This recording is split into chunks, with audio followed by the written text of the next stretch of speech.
inside. You want people in this? You could recreate it. Okay, everybody, I'm going to get things started here now. So, thank you for coming out today and welcome. It's May 10. It's Defend Our Climate, Defend Our Communities Day across Canada. We're part of a movement across Canada today. I understand that there's something like 100 different communities from coast to coast to coast that are all doing what we're doing here today. And what we're doing here today is that we're gathering together, we're taking a look at what our concerns are and what do we as a community feel and what do we believe in terms of what we want to do to address the climate issues, the energy project issues, and the future of our economy and our environment in Canada. So welcome here, and 3 cheers for Defend Our Community, Defend Our Climate. Woo! All right, so to get things started, we have a few opening comments that we want to make, and I'm going to ask Ian Stephen to get started on that subject. Can I take just this piece? You want? I'm going to continue to hold that piece? Okay. You want to? On that side might work better? Sure. Okay, I don't know if this crowd really needs this, but anyway, I wanted to start by sort of dispelling a little bit of myth. We often hear about the uncertainty of climate change. I'm curious, how many people, does anybody here know when the warming effect of atmospheric CO2 was first hypothesized? Any guesses? Go ahead. Over 30 years ago. It was definitely over 30 years ago. It was actually first hypothesized in 1896 by a Swedish physicist and chemist, Svante, I don't know how to pronounce his last name. It looks like Arrhenius. So we have a very long and fine tradition of ignoring science. A long tradition of ignoring it. We love you too. The first actual warming was, the measurement of the warming was reported in the 1930s. So the uncertainty that we hear about, really, it only exists in the minds of people that see a lot more media and advertising than they do the actual science itself.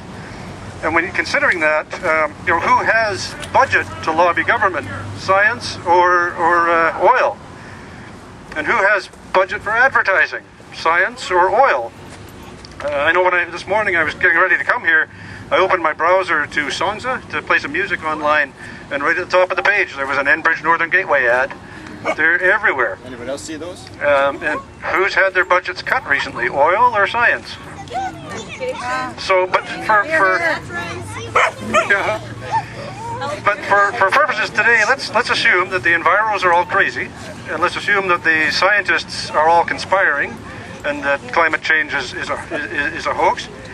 And instead of those sources, let's look at what Shell has published. Shell Oil, the biggest company in the world by revenue in 2013, they've published a document called Shell Energy Scenarios 2050, and it suggests two possible futures, two possible paths.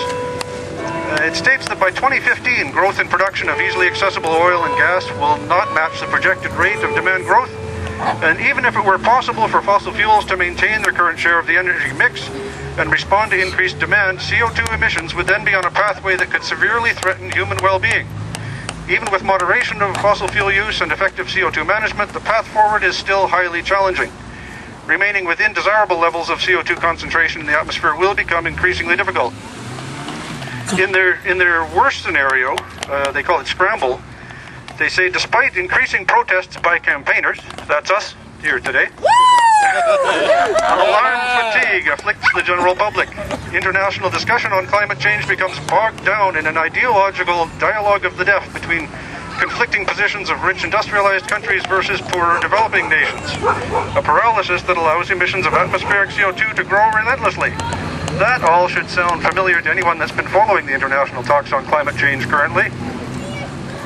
That scenario ends saying that, having avoided some hard choices early on, nations now recognize that they're likely to face expensive consequences beyond 2050. Hey, look, now we have some dog prints on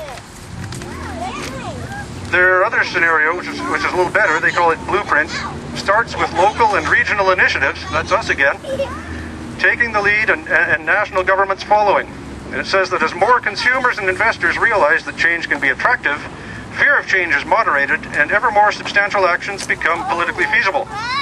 It foresees a more just world, where new energy production and efficiencies benefit developing countries as well as developed, and grassroots pressures move governments to be more accountable in both democratic and authoritarian countries. Of course, Shell in their document defends themselves too. We, sort of enviro types, talk sometimes of removing subsidies from these most profitable corporations in the world and using them instead to incent progress. Shell refers to that in their document as misjudged attempts to moderate energy demand through knee-jerk removal of subsidies. Which I guess if you're the one getting the kick in the pants, it's knee-jerk. Yeah. Now they have a newer document called the New Lens Scenarios that looks out to 2100. It foresees either a future where visionary leadership can help, or one where market forces dictate growth, and we end up with either major social reset or decay. The one scenario sees social stratification, rising classism, declining access to education, balkanization of the internet at regional and national levels, and a rise of protest for freedom of information as well as social justice. It sees a move to fracking for natural gas, coal bed methane, and shale gas, and we overshoot our climate targets.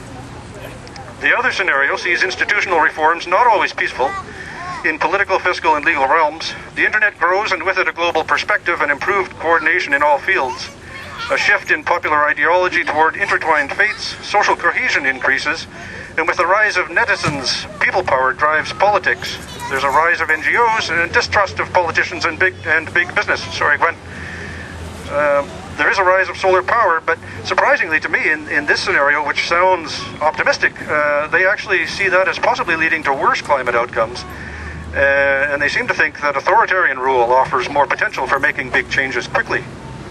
But in any case, they state that a positive outcome requires a series of proactive, far-sighted, and coordinated national and international policy developments that to date seem beyond the bounds of plausibility.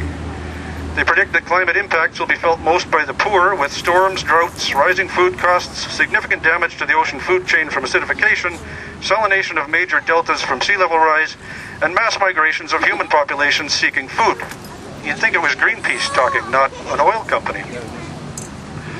They see two approaches to the debate on how to deal with this. One is those who project what they understand to be plausible given current realities, the nature of human behavior, and the range of economic and technical possibilities. And unfortunately, they conclude that all possible outcomes by that approach appear ecologically and economically unsustainable over the long term. The second approach, which is kind of where I'm at, and I think given that the first one leads inevitably to failure, I'd say the second one is the place to be. It sets an ambition for an outcome and then demonstrates feasibility in order to provide encouragement.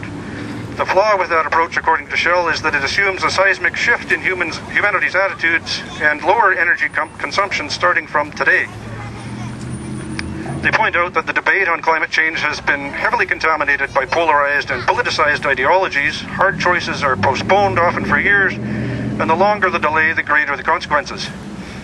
And Shell, a global oil giant and a player in Canada's tar sands, asks, are we morally prepared to leave the next generation to deal with this? I say no.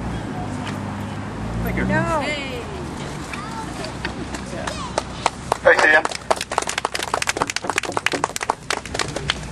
Okay, excuse me.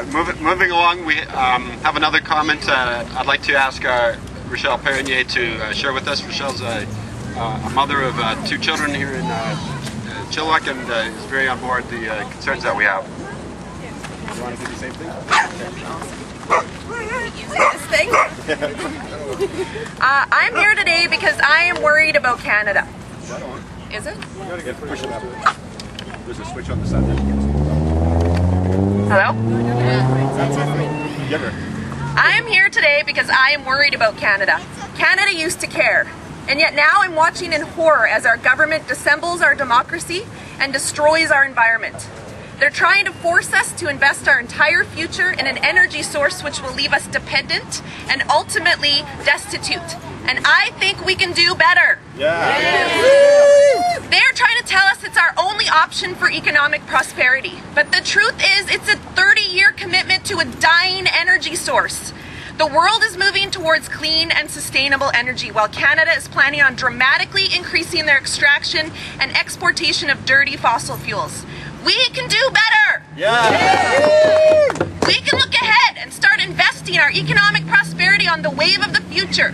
We can learn by the examples of other countries who have successfully and significantly reduced their dependency on oil as an energy source and developed an economy based on a future in sustainable energy.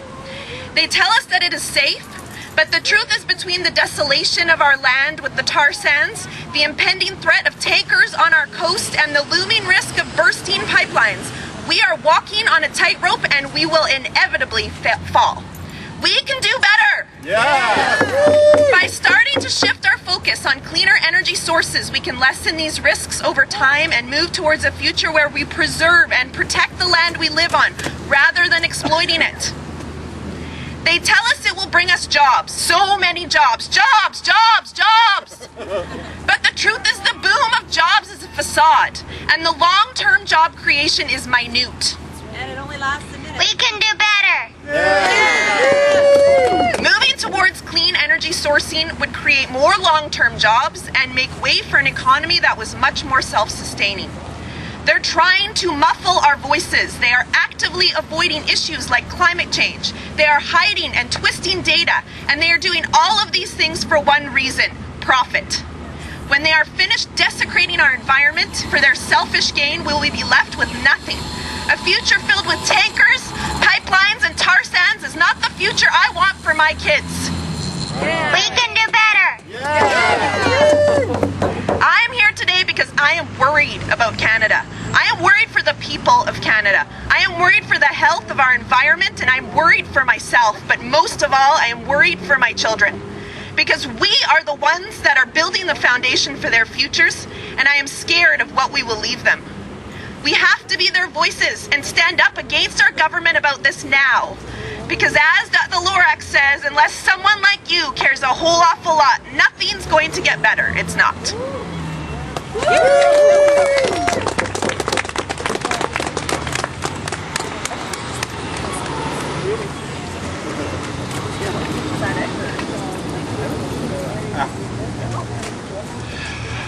Thanks a lot, Rochelle. And Malia? That's great. I'm going to wrap up the formal component by just sharing with you a bit more of my personal experience, my personal buy-in to the whole subject that we're looking at today. A couple of years ago, it wasn't long after I moved to Chilliwack, a couple of things were hitting my radar. Now, I have to say that over the years, I've always been kind of out of the mainstream in terms of my philosophy, my values, and my priorities, but I hadn't really engaged in any political issues. And then at the end of 2012, I saw an ad on my computer, and that was the straw that broke the camel's back. It was the video that Enbridge produced that showed the refinery station at Kitimat and the extremely calm and clear sailing going out the Douglas Channel. And I went, wow, okay, that's enough. This is where this ends. I realized that this was something that wasn't going to go away, and this was something that was becoming increasingly important. I got involved with Pipe Up Network here in Chilliwack, and I've noticed personally, just anecdotally, I've noticed the level of engagement that's occurred on all kinds of levels, and that certainly applies to both sides of the debate, I guess, in terms of the ads that Ian was talking about, the huge campaign that we're up against that's trying to convince us that it's business as usual and oil projects are a route to prosperity.